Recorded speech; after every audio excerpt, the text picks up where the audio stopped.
안녕하세요. 오늘 발표를 하게 된 최영환이라고 합니다. 저는 현재 주식회사 IMG라는 회사에서 일하고 있으며 솔루션 개발과 AI를 담당해서 개발을 하고 있습니다.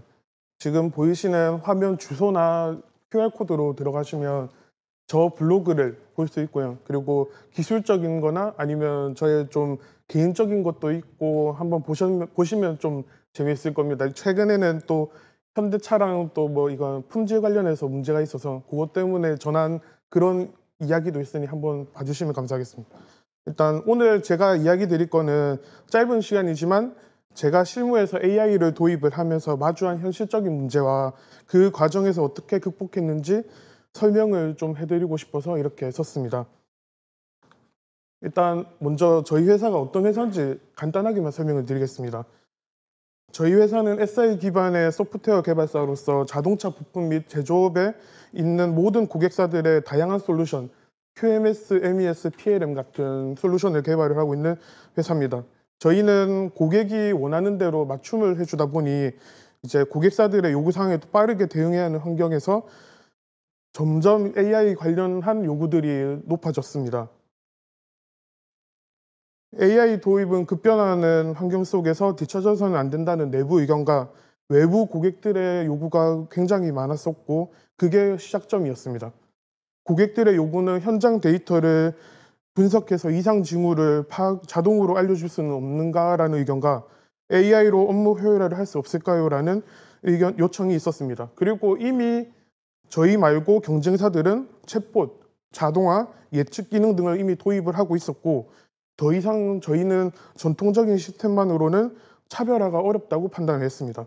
그래서 이러한 외부의 압박과 시대의 흐름 속에서 저희도 본격적으로 AI 기능을 업무에 통합하는 여정을 시작하게 되었습니다. 하지만 순탄하진 않았습니다. 내부에서는 이런 의구심과 부정적인 시선들이 있었습니다. 이거 그냥 if else랑 다를 거 없고 그리고 결과가 매번 다른데 어떻게 검증을 하냐. 그리고 실제로 우리 고객들이 잘 쓸까? 그거 해봤자 이미 비용도 너무 높고 실효성이 하나도 없어 라는 말이 있었고 또 기술적인 측면에서도 사실 문제가 있었습니다. 저희가 전통적인 솔루션 회사다 보니까 AI 쪽으로는 아무도 접근을 하지 못했고 다시 배워야 된다는 그런 문제점도 있었고 우리는 고객들의 요구에도 빠르게 대응을 해야 되다 보니 이런 시간도 낼 수가 없었습니다. 그래서 저희는 누군가 한 명이 이제 AI를 개발을 하고 그거를 이제 전파를 하기로 했습니다. 그래서 아까 그 시선들을 어떻게 해결했냐는 것에 대해서 말씀을 좀 드리겠습니다. 첫 번째, AI 역할을 명확히 했습니다. AI는 모든 걸 해결하는 만능이 아니라 우리의 결정을 도와주는 보조 역할임을 명확하게 했습니다. 예를 들어 AI가 이 품목이 불량일 가능성이 높다라는 말을 하면 최종 판단은 사람이 하고 그 최종 판단을 모아서 자료가 되면 또 AI가 반복 학습을 하고 그런 식으로 저희는 훈련을 시켰습니다. 이렇게 하니 이제 자연스럽게 책임 이슈나 신뢰 문제는 해소가 될 수 있었습니다. 그리고 두 번째, 내부 교육과 경험 공유를 했습니다. AI가 단순한 if else가 아니라 아니라는 것을 직접 비교하고 설명을 하도록 했습니다. 그리고 또 룰 베이스의 한계와 AI 유연성을 비교해서 보여주니 내부 시선들도 점차 해소되었습니다.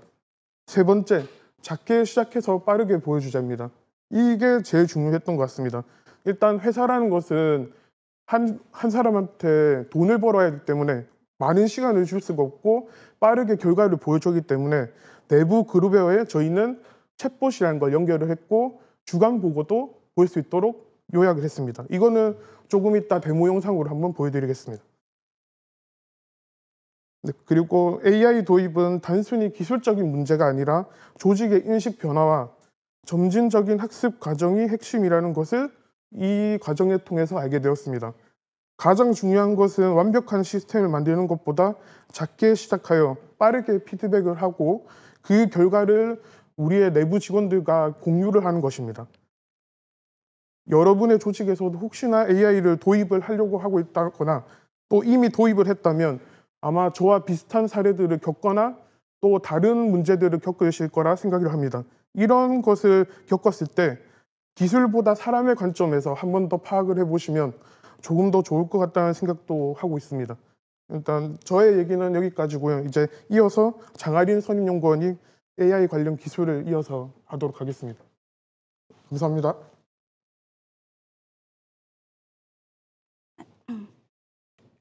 안녕하세요. 발표를 이어서 하게 된 장아린이라고 합니다. 네, 감사합니다. 앞서 이제 주임님께서 말해 주셨듯이 저희 회사는 솔루션을 주력으로 제공을 해왔는데요. 이제 시대의 변화에 맞춰서 저희 회사에서도 이제 AI 기능을 도입할 수 있었으면 좋겠다 했고, 이 과정에서 제가 합류를 하게 되었습니다. 오늘 발표에서는 자사 그룹웨어에 챗봇을 어떻게 적용했는지를 중심으로 설명을 드릴 건데요. 먼저 시연 영상을 보여드리고 그 다음에 코드를 통해서 어떻게 적용했는지 살펴보도록 하겠습니다. 마지막으로 향후 발전 방향이나 느낀 점을 말하면서 마무리하도록 하겠습니다. 네, 먼저 시연 영상을 볼 건데요. 이제 원래는 그룹웨어에 로그인을 하고 해당 프로그램으로 이동한 후에 이제 챗봇 창이 나타나게 되는데, 아무래도 이거는 사내 정보를 활용해서 답변을 해주는 거기 때문에 앞에 두 단계는 생략을 하고 챗봇의 답변 영상만 보여드리도록 하겠습니다.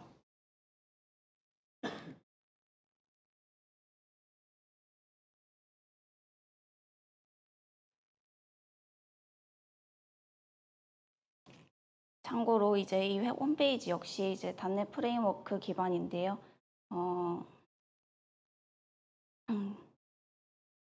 글씨가 만약에 안 보이실 수도 있을 것 같아서 이제 최영한 주간 보고 요약해 줄 영한 씨 주간 보고 요약해 줄래라고 적었고, 이제 챗봇이 영한 씨가 누군지 이제 이름을 알아내서 최영한 님의 추가적인 정보를 요구하고 있습니다.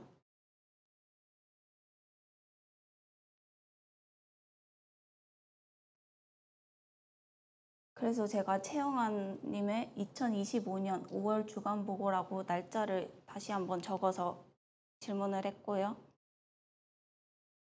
이제 DB를 읽어드리고 다시 요약하여 정리하는 과정이 필요하기 때문에 생각보다 시간이 좀 오래 걸린 것 같습니다.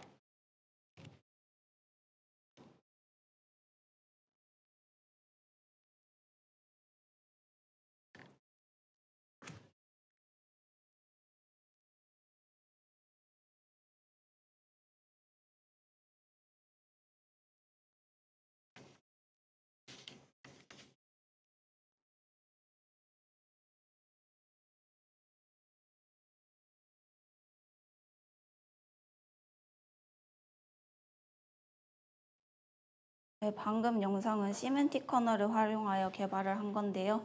이 그림 역시도 마이크로소프트 다큐먼트에 있는 그림을 가지고 온 겁니다. 시멘틱 커널은 이제 플러그인으로서 기존의 어플리케이션에 AI 기능을 넣을 수 있도록 만들어졌습니다. 하지만 아까 저 그림만으로는 다소 설명이 부족한 것 같아서 실제 파일 구조를 한번 그려보았습니다. 챗허브 파일에서는 시그널 R을 이용하여 사용자와 AI 간의 메시지 송수신을 구현하였습니다. LLM 컨트롤러 파일에서는 AI가 답변을 생성하는 전체 프로세스를 관리합니다. 챗DB 모델에서는 시멘틱 커널에서 사용할 커널 함수들을 선언하였습니다. 위 세 파일의 코드를 통해서 LLM 적용을 어떻게 하였는지 보여드리도록 하겠습니다.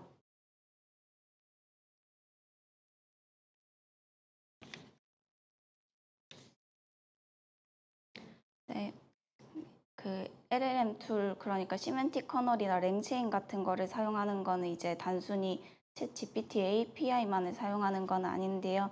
어떻게 답변을 구조화하고 일련의 과정들을 정리했는지 다음 4가지의 키워드를 통해서 말씀드리도록 하겠습니다.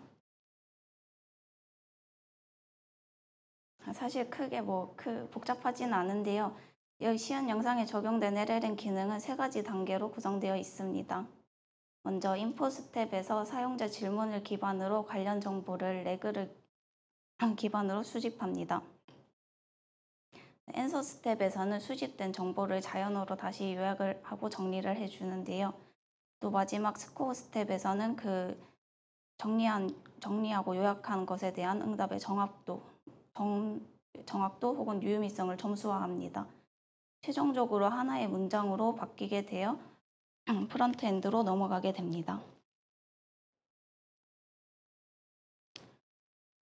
이 슬라이드는 LLM 컨트롤러 파일이 실질적으로 AI 모델을 호출하여 답변을 생성한다는 것을 보여주는데요. 메인 메서드인 프로세스 GPT 리스폰스 어싱크에서 전체 응답의 흐름을 시작하게 됩니다.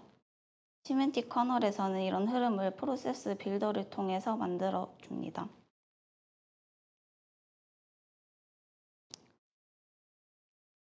저는 이런 아까 방금 말씀드렸던 각각의 단계를 하나의 클래스로 구분하여 만들었는데요. 이것들 역시도 그 내부적으로는 이제 그런 세팅의 상태를 저장하는 게 있지만은 커널을 통해서 스텝별로 답변의 내용을 저장하게 됩니다.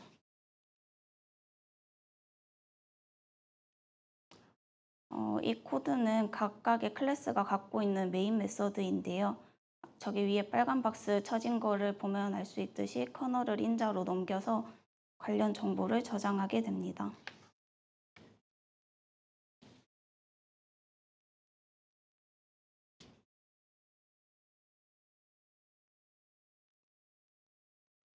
지금까지는 내부적으로 LLM이 답변을 어떻게 생성하는지를 말씀드렸다면은 이 페이지에서는 기존의 어플리케이션에 LLM을 어떻게 적용하였는지 말씀드리도록 하겠습니다. 이제 프론트엔드 단에서 입력 버튼이 이벤트가 발생을 하게 되면은 시그널 rhub 함수를 호출하여 지금까지 설명한 LLM 컨트롤러를 호출하게 됩니다. 이제 컨트롤러가 하나의 문장을 리턴하게 되면은 다시 프론트엔드 단에 보여주게 됩니다. 이렇게 시그널 R이 갖는 서버와 클라이언트 구조는 양방향이었지만 하나의 프로세스로 설명을 다시 한번 해드리겠습니다. 여기 챗허브 파일에서 LLM을 호출을 하고 LLM 컨트롤러에서 그 프롬프팅을 한 후에 다시 시그널 R로 응답을 건네주게 됩니다.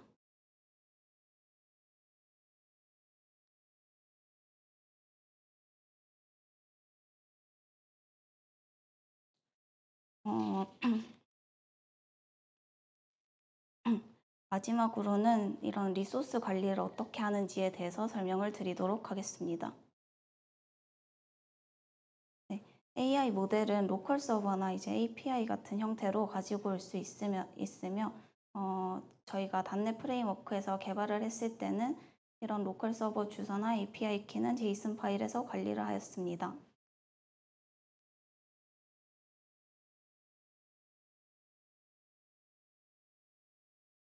참고로 이제 AI 기능을 구현한다고 해서 반드시 이런 서버가 필요한 건 AI 서버가 필요한 건 아니고요. 예를 들어서 이제 저희 회사 펜스 솔루션에 적용한 AI 기능은 딥러닝 모델이 그저 CPU 서버에 올라가 있었는데요. ml.net 패키지를 활용하여서 증열기의 설비 상태를 분석하고 가동 여부를 자동으로 판별하도록 구현되어 있습니다.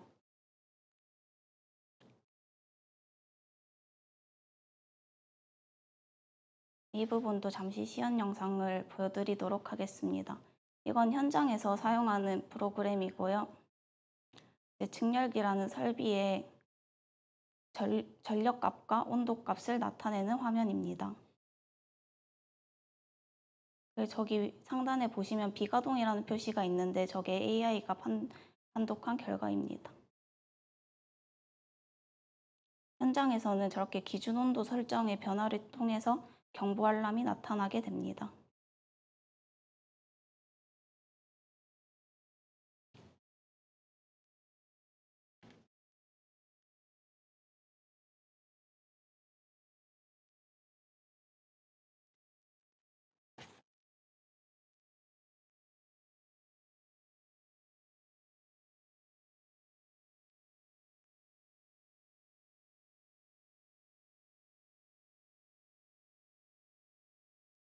다시 AI 얘기로 돌아와가지고 처음에 저는 저희 개인적인 얘기를 하자면은 제가 여기 처음 왔을 때 생성형 AI 이런 거에 대해서 한번 개발해 보는 게 어떻겠냐라고 했고 딱히 경험이 있었던 건 아니지만 아무래도 소스가 많았던 랭체인을 선택해서 파이썬으로 개발을 하게 되었습니다. 이제 API를 따로 만들고 이제 다시 모델 호출하는 방식으로 구성을 했는데 대구에서 시멘틱 커널 관련 강의를 듣고 난 후에 시멘틱 커널을 도입하게 되었습니다. 왜냐하면 저희 회사의 대부분의 프로젝트가 C# 기반이어서 그게 더 적합하다고 생각했기 때문입니다.